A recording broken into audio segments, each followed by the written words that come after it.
Et si on vivait en matriarcat? On ne vit déjà pas dans un patriarcat, alors ce serait quoi la différence? L'exact inverse du patriarcat. Les femmes y oppriment les hommes depuis la nuit des temps Ça, c'est une interprétation de l'histoire, car ce sont les personnes des classes les plus pauvres qui étaient juste opprimées. et justifient ça de mille manières spirituelles. Ce n'est pas la religion le problème, mais les personnes qui l'interprètent. I grab the man by the punny. Parodie complètement hors sujet d'un président qui a été élu, et presque la moitié des votes, c'était des femmes.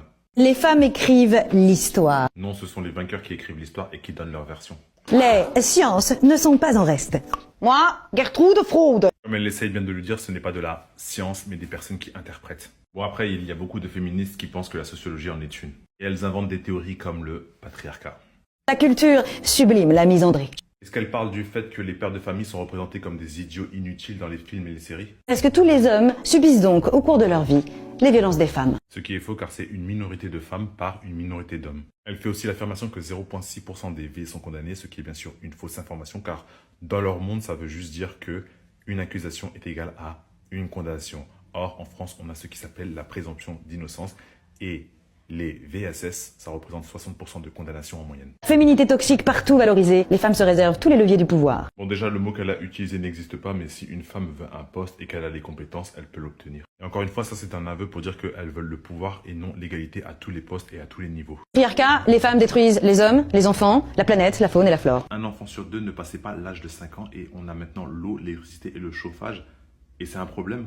Dans certains pays, elles interdisent aux hommes d'étudier, de parler, de sortir sans femme et sans voile. Ah, finalement, on se plaint de la société, mais on est heureux d'y vivre et on souhaite la même chose pour les autres. D'autres encore, elles crient aux hommes « ton corps, mon choix Un homme qui est contre le mélange ethnique pour représenter tous les hommes. C'est-à-dire que Margaret Sanger, qui était contre le fait que les personnes de classe inférieure se reproduisent, ou bien celle qui a écrit le Scum Manifesto en disant que tous les hommes devraient se faire terminer, représente toutes les femmes. » Partout, les femmes cyberharcèlent les courageux militants masculinistes. Est-ce qu'elle parle du fait que maintenant elles peuvent dire fièrement qu'elles sont misandres avec une excuse en disant que ce serait une réaction? Patriarcat, aujourd'hui comme hier, les femmes provoquent l'ensemble des guerres. Je me demande quel cours d'histoire elles lisent car apparemment elles oublient ceux où les femmes étaient au pouvoir et ont provoqué beaucoup plus de conflits. Que quand elles géraient des camps pendant la Seconde Guerre mondiale, c'était là où il y avait les pires choses. Nous ne vivons pas dans le même univers apparemment.